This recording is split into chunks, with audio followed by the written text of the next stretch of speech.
Topic का नाम है रिटर्न। सबसे अच्छी बात क्या है, लास्ट है, ठीक है। जीएसटी रिटर्न सेक्शन 37 से 48 तक फैला हुआ है। इसलिए सेक्शन 37 में जीएसटीआर 1 की बात है, सेक्शन 38 में जीएसटीआर 2 की बात थी, तो अब वो तो काम की नहीं है। अब वहाँ पे 38 में लोग जीएसटीआर 2A 2B की बात करने लग गए, और जीएसटीआर 3 में पहले सेक्शन 39 में पहले जीएसटीआर 3 की बातें होती थी, अब यहाँ पे लोग जीएसटीआर 3B की बात करने लग गए। तो ये है 37, 38, 39।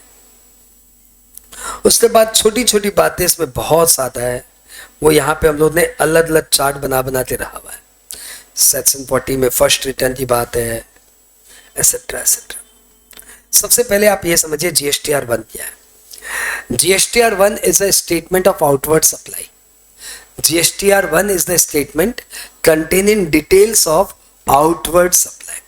इसमें आप हर एक बंदे को महीने के 10 दिन के अंदर अपनी सारी आउटवर्ड सप्लाई की डिटेल भरनी है। ये आउटवर्ड सप्लाई की डिटेल यदि B2B इनवॉइस है तो इनवॉइस वाइज डिटेल भरनी है, और B2C इनवॉइस है, इंटरेस्टेड सप्लाई है, 2.5 लाख से ऊपर की सप्लाई है तो इनवॉइस वाइज भरनी है, और B2C की डिटेल है परंतु इंटरेस्टेड सप्लाई नहीं है या 2.5 लाख से ऊपर की सप्लाई नहीं है, तो फिर आप उसको कॉन्सोलिडेटेड डिटेल भर सकते हो, ठीक है।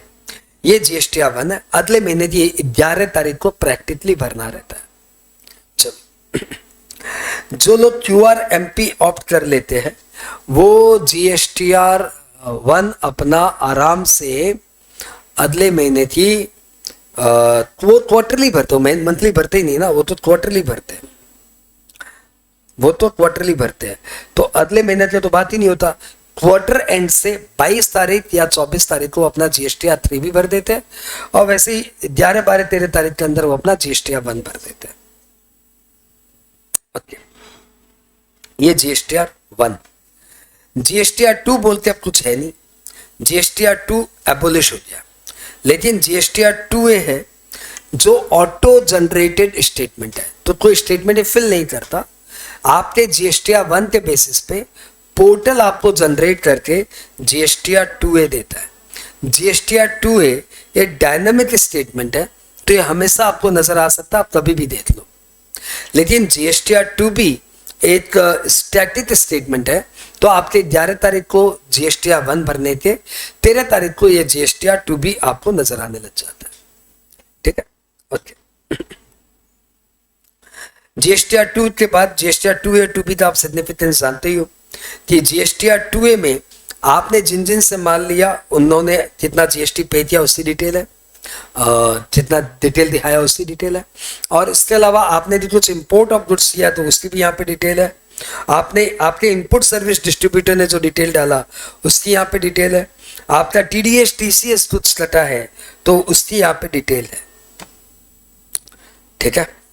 ओके, यानी जीएसटीआर 2A के पार्ट A में आपकी जीएसटीआर 1 से डिटेल आएगी, B में इनपुट सर्विस डिस्ट्रीब्यूटर की डिटेल आएगी, C में TDS से डिटेल आएगी, और D में TCS से डिटेल आएगी। तो TDS TCS आपका ITC में नजर नहीं आएगा, ई क्रेडिट लेजर में नजर नहीं आएगा, लेकिन आपके जीएसटीआर 2A में नजर आएगा। जीएसटीआर 3 बोल के कुछ नहीं है, अब जीएसटीआर 3B है। ये हर बंदा, यही लिटरली रिटर्न है, दिस इज कॉल्ड रिटर्न। बात की स्टेटमेंट ये है रिटर्न।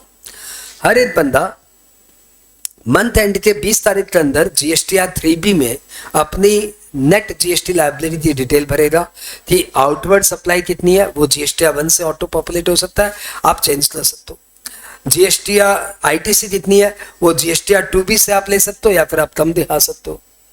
ज्यादा दिखाओगे तो लाल कर देगा, वो मान लेगा लेकिन लाल कर देगा, ठीक है। और इन दोनों को माइनस करके फिर आपका आ जाएगा नेट जीएसटी लायबिलिटी, ठीक है। यदि आपने रिटर्न टाइमली नहीं भरा तो आपके पास जीएसटीआर 3A में नोटिस आ जाएगी और बोला जाएगा कि भैया आप रिटर्न भरिए। नोटिस में आपको रिमाइंडर मिलेगा, और ये नोटिस आएगी मतलब ऑटो जनरेटेड है। आपने रिटर्न नहीं भरा, पोर्टल आपको नोटिस भेज देगा और नोटिस में टाइम देगा 15 दिन के अंदर रिटर्न भर दो। ऑटो जनरेटेड है, जीएसटीआर 3 भी बता चुका हूं। जीएसटीआर 4 क्या है?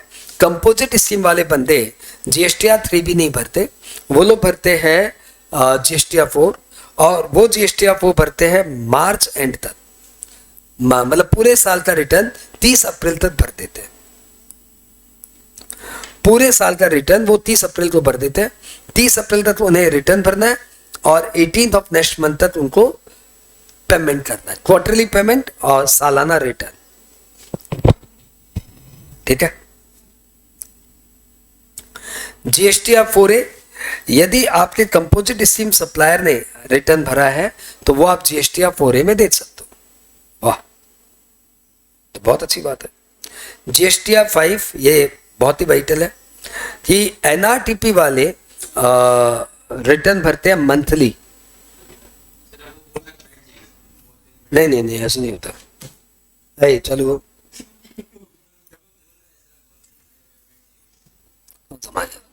ऐसा मजाक कर रहा है जैसे तो जिंदा है। ओके, 1 सेकंड का पॉज लेते भैया। तो जीएसटीआर 5 क्या है? एनआरटीपी वाले को अपना रिटर्न भरना है। ठीक है, ये नॉन रेसिडेंट टैक्स पेयर है, ये जीएसटीआर 1 नहीं भरता। दो बंदे ध्यान से सुनना, कैजुअल टैक्स पेयर और एनआरटीपी जुड़वा भाई है, जुड़वा भाई है। दोनों का रजिस्ट्रेशन का प्रोसेस एक है, दोनों का 90 दिन का वैलिडिटी है, दोनों का 90 दिन का एक्सटेंशन है, और दोनों का वैसे ही है कि 180 दिन बीता, 90 दिन बीता, कहानी खत्म, रजिस्ट्रेशन कैंसिल। दोनों का रिफंड का एक ही है, जब तक रिटर्न सारा रिटर्न नहीं भर देते आपको पेमेंट नहीं मिलेगा। अंतर यह है कि कैजुअल टैक्स पेयर को आईटीसी मिलता है और एनआरटीपी को सिर्फ अपने इंपोर्टेड गुड्स का छोड़ दो तो आईटीसी नहीं मिलता। तो जब एनआरटीपी को आईटीसी नहीं मिलता तो वो जीएसटीआर 1 करके क्या करेगा? जीएसटीआर 3 भी क्यों भरेगा? उसको तो आईटीसी नहीं मिलता, तो उसका रिटर्न का प्रोसेस अलग हो गया। और कैजुअल टैक्स पेयर को सिंस रिटर्न आईटीसी मिलता है तो उसका रिटर्न का प्रोसेस नॉर्मल, यानी कैजुअल टैक्स पेयर तो जीएसटीआर 1 और जीएसटीआर 3 भी भरता है, परंतु एनआरटीपी जीएसटीआर 1 और जीएसटीआर 3 भी नहीं भरता, वो भरता है जीएसटीआर 5 20 तारीख तक।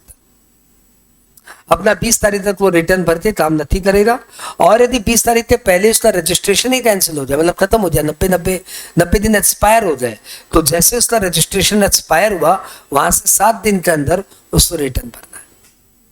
तो within 20th of next month or within 7 days after the expiry of registration, whichever is earlier, आपको रिटर्न भरना पड़ेगा।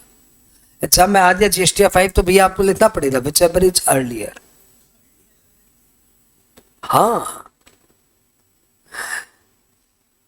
GSTR 6 input service distributor 13th of next month तक अपना रिटर्न भरेगा। इनपुट सर्विस डिस्ट्रीब्यूटर 13 को अपना रिटर्न भरेगा, और जीएसटीआर 6 में उसका आईटीसी रिफ्लेक्ट होगा। GSTR 7 return for TDS monthly, तो 10th of next month तक आपको अपना रिटर्न भरना है। जीएसटीआर 8 फॉर टीसीएस, इनको भी 10th of next month तक अपना रिटर्न भरना है। और जीएसटीआर 9 एनुअल रिटर्न है। एनुअल रिटर्न है, हर बंदे को अपना साल का एनुअल रिटर्न बना के भेजना है, except composite scheme supplier, except input service distributor, except TDS, except TCS, except, मतलब 4 वाले तो छोड़ दो, 5 वाले तो छोड़ दो। कैजुअल टैक्स पेयर अपना क्या एनुअल रिटर्न बनाएगा? साल ही नहीं उसका। 6 वाले तो छोड़ दो, इनपुट सर्विस डिस्ट्रीब्यूटर। 7 वाले तो छोड़ दो, टीडीएस वाले तो, टीसीएस वाले तो छोड़ दो, मतलब सबको छोड़ दो। खाली जो 1-3 भरते हैं ना, वो लोग की बात हो रही है। जो जीएसटीआर 1 और जो जीएसटीआर 3 भी भरते हैं वो लोग अपना एनुअल रिटर्न सबमिट करेंगे। ठीक है, एनुअल रिटर्न कब तक सबमिट करना है भैया? विदिन 31 दिसंबर, ये है ना, 31 December of the financial year, और before filing of before 31 December of next financial year आपको अपना एनुअल रिटर्न भरना है। एनुअल रिटर्न में रिकंसिलेशन स्टेटमेंट देना पड़ता है 9C में। 9C में रिकंसिलेशन स्टेटमेंट आपको 31 दिसंबर तक भरना है। रिकंसिलेशन किसका? किससे? अरे भैया, आपके जो एक महीना करके आपने 12 रिटर्न भरे हैं, उसको अपने एनुअल रिटर्न से रिकंसाइल करिए। ये आपने जो रिटर्न भरे थे उसमें और आपके 9 मंथ की ये एनुअल रिटर्न की डिटेल में कहाँ चेंजेस आ गया, वो आपको रिकंसाइल कराना है। पहले इसमें था CA की रिपोर्ट चाहिए थी, साइन चाहिए था, अब इसमें कोई साइन नहीं चाहिए, तो बस रिकंसिलिएशन स्टेटमेंट भेजना है। ठीक है, इस रिकंसिलिएशन स्टेटमेंट को लेके भी काफी सारी बातें अपने पास, काफी सारी बातें। देखो, इन लोगों को ये एनुअल रिटर्न भरना नहीं पड़ता, कंपोजिट स्कीम वाले तो एनुअल रिटर्न भरना नहीं पड़ता, इको वाले एनुअल रिटर्न नहीं भरते लेकिन एनुअल स्टेटमेंट भरते हैं। और registered person whose aggregate turnover is more than 5 crore need to file a self certified reconciliation statement। तो जिनका टर्नओवर 5 करोड़ के नीचे foreign aircraft operator need not to file 9C यानी रिकंसिलिएशन नहीं भरना। A registered person whose aggregate turnover is up to 2 CR in current financial year is exempt from filing annual return। ध्यान देना, एक तरफ 2 करोड़ एक तरफ 5 करोड़ है, डिफरेंस बता सकते हो क्या 2 करोड़ 5 करोड़? ध्यान से नहीं सुना, इसलिए ध्यान से सुना देता हूं बाबू। जिनका टर्नओवर 2 करोड़ के नीचे है उनको एनुअल रिटर्न नहीं भरना, और जिनका टर्नओवर 5 करोड़ के नीचे है उनको एनुअल रिटर्न भरना है, रिकंसिलिएशन नहीं भरना। एनुअल रिटर्न का फॉर्म है 9, रिकंसिलिएशन का फॉर्म है 9C। तो यदि आपका टर्नओवर 1 करोड़ है तो ना तो आपको 9 भरना है ना 9C भरना है। यदि आपका टर्नओवर 4 करोड़ है तो 9 तो भरना है, 9C नहीं भरना। यदि आपका टर्नओवर 7 करोड़ है तो 9 भी भरना है, 9C भी भरना है। बढ़े चलो बढ़े चलो। GSTR 10 फाइनल रिटर्न, जिस बंदे का रजिस्ट्रेशन टर्मिनेट हो गया उसको 3 महीने के अंदर अपना एक फाइनल रिटर्न भरना है, जिसमें अपने स्टॉक पिस्टॉक सबकी डिटेल देगा, ITC की डिटेल देगा, सब देगा। GSTR 11 कोई काम का नहीं है, UIN होल्डर इसको भरते हैं, जो आपके एग्जाम्स के लिए कोई रेलिवेंस नहीं रहता। तो 1 क्या है? मुझे लगता है 5C टाइम लिमिट चेंज हुई है।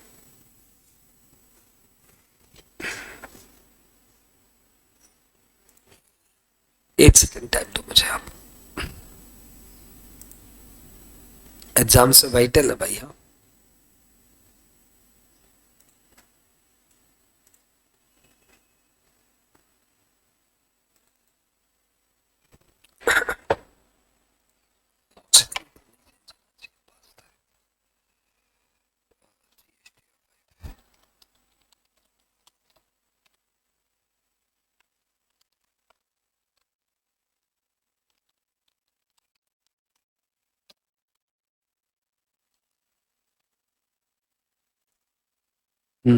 चेंज हुआ ना। अपने में लिखा हुआ था 20 तारीख, वो चेंज हो गया है, अब 13 तारीख हो गया है। 13 days after the end of the calendar month. इस टाइम लिमिट के अंदर आपने को क्या भरना है?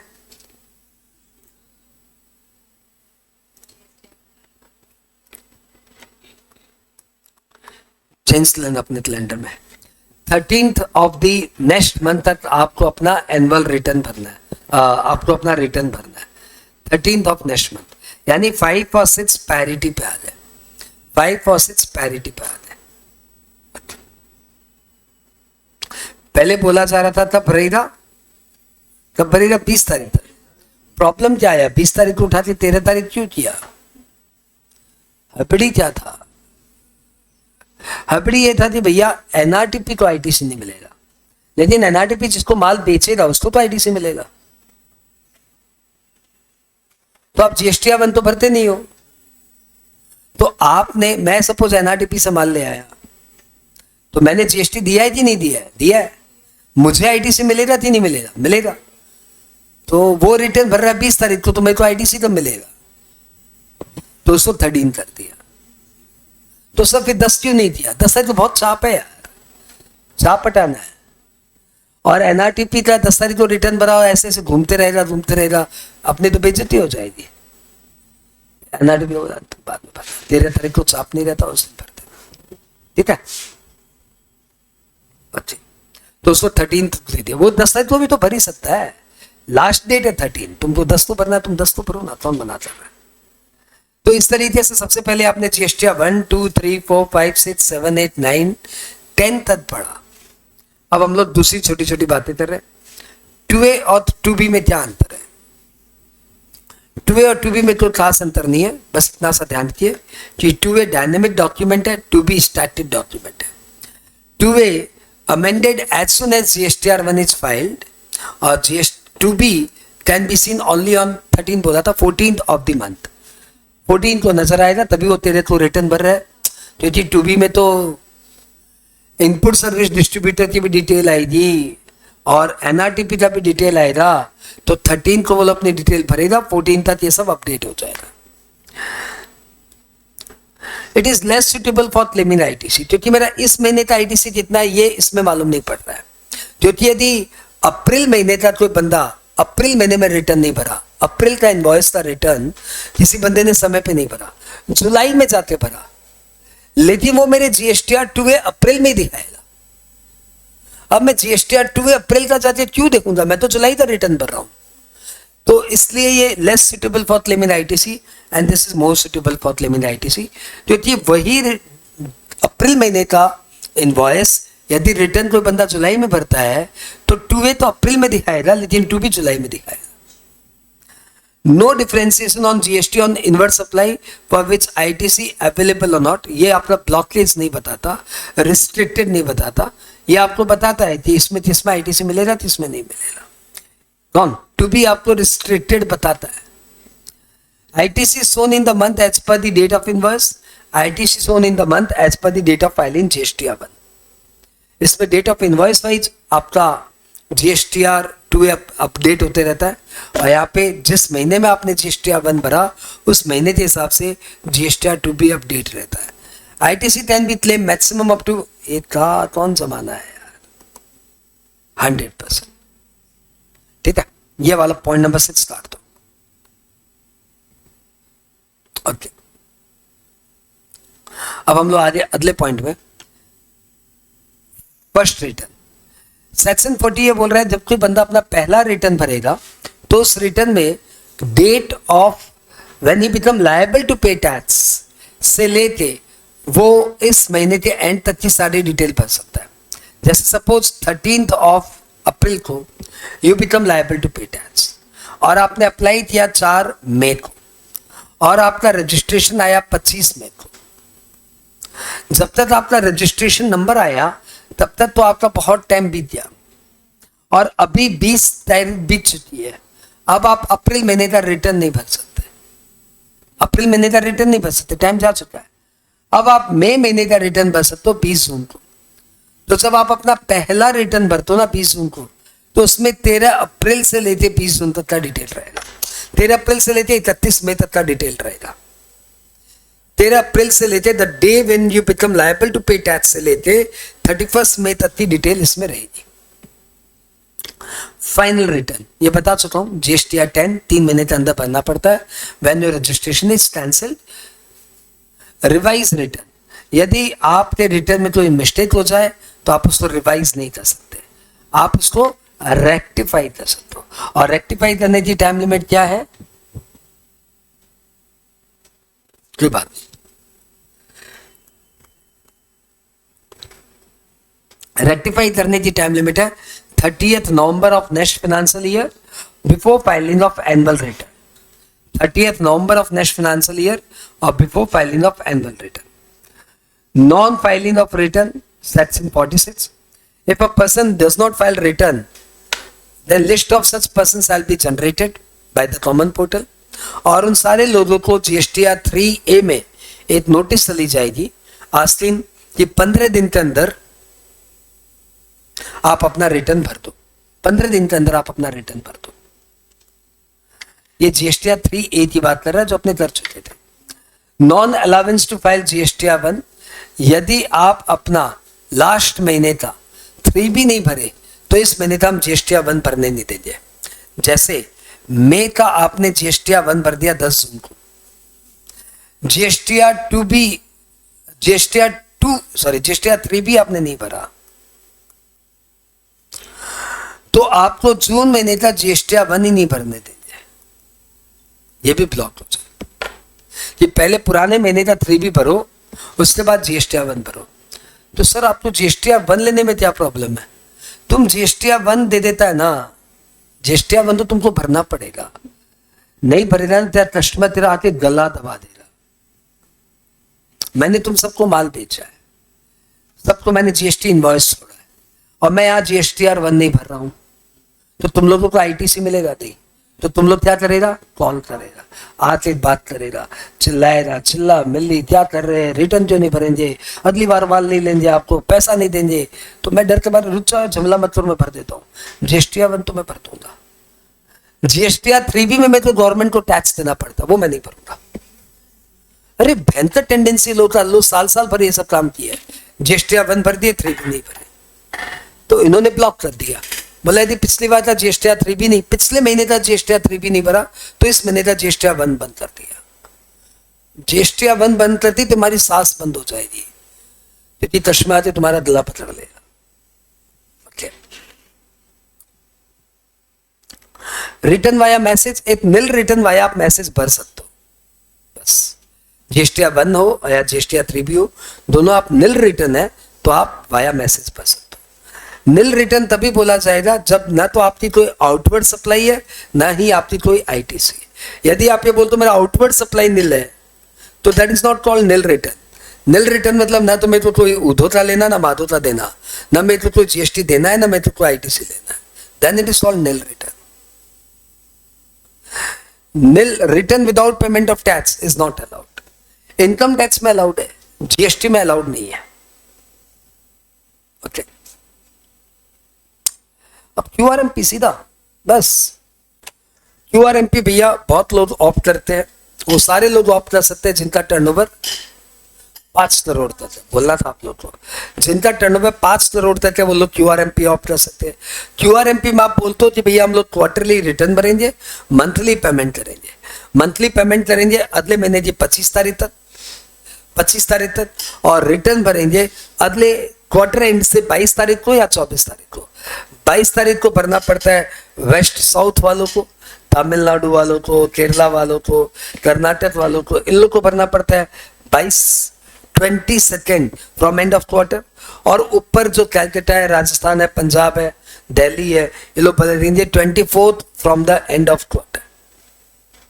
तो ये आपके रिटर्न भरने की टाइम लिमिट है, और फायदा बस आपको यही है कि आपको हर महीने रिटर्न के झमेले से आप बच ले।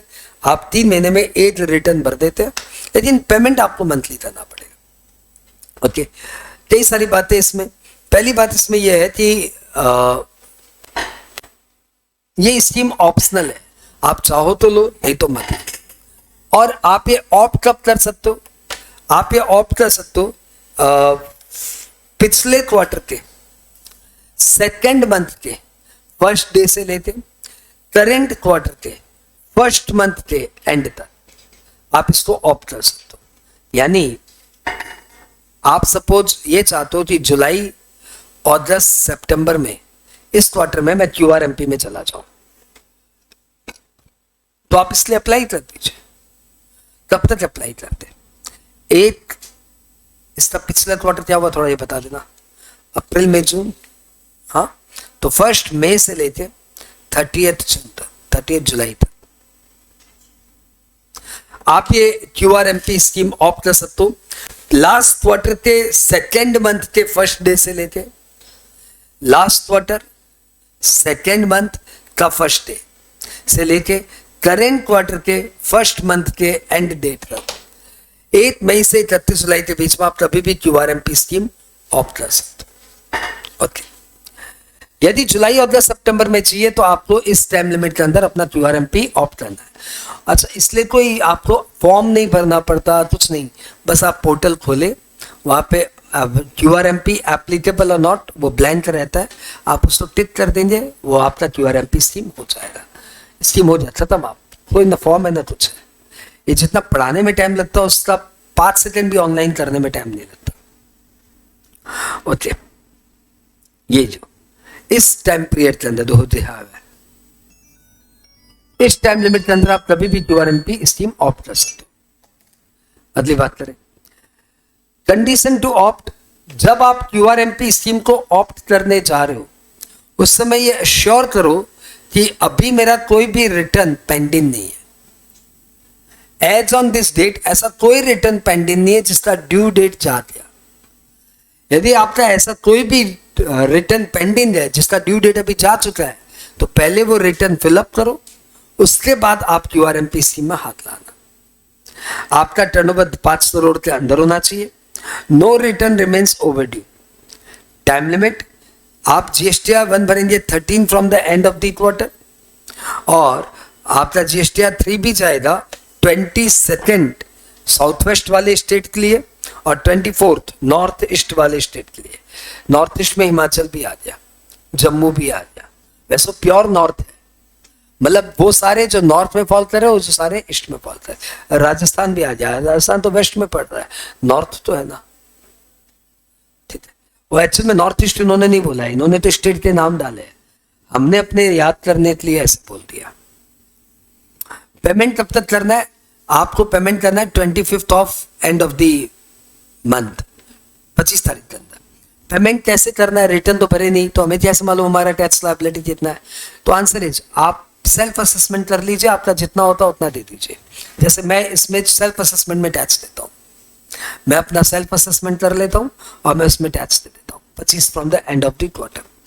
यदि आपको ये पता, आपको नहीं मालूम पड़ रहा है कि मेरा कितना हो रहा है, तो फिर आप इसमें क्या कर सकते हो कि पिछले क्वार्टर में जितना आपने ई कैश लेजर से दिया था, आई रिपीट, पिछले क्वार्टर में जितना आपने ई कैश लेजर से टोटल दिया था 3 महीने का, उसका फर्स्ट मंथ में उसका 35%, सेकेंड मंथ में उसका 35% और लास्ट मंथ में आपके अनुसार जितना होता है।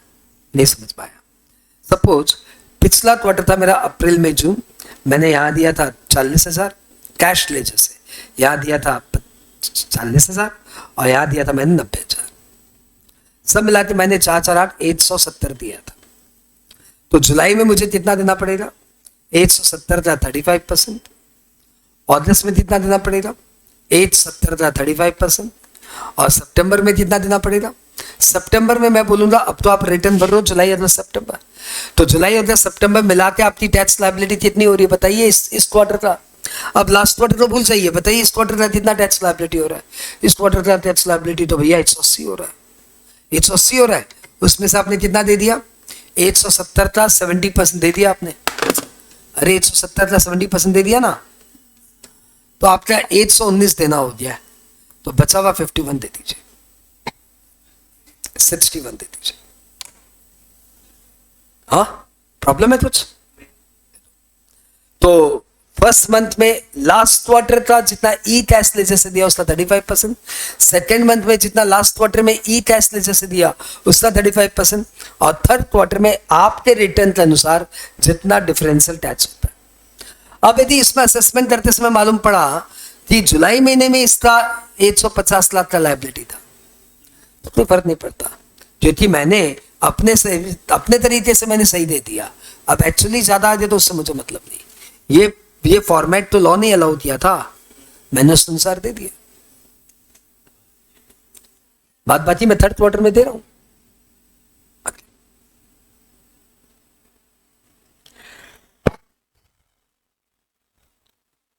पेमेंट बताई दिया 25 तारीख, 35% बताई दिया, या फिर आप अपने अनुसार असेसमेंट कर लीजिए। ओके, ये क्या आया? GST practitioners. Okay, GST practitioners क्या होते हैं? ये खत्म हो गया, इतना आसान है ये। जीएसटी प्रैक्टिशनर्स क्या होते हैं?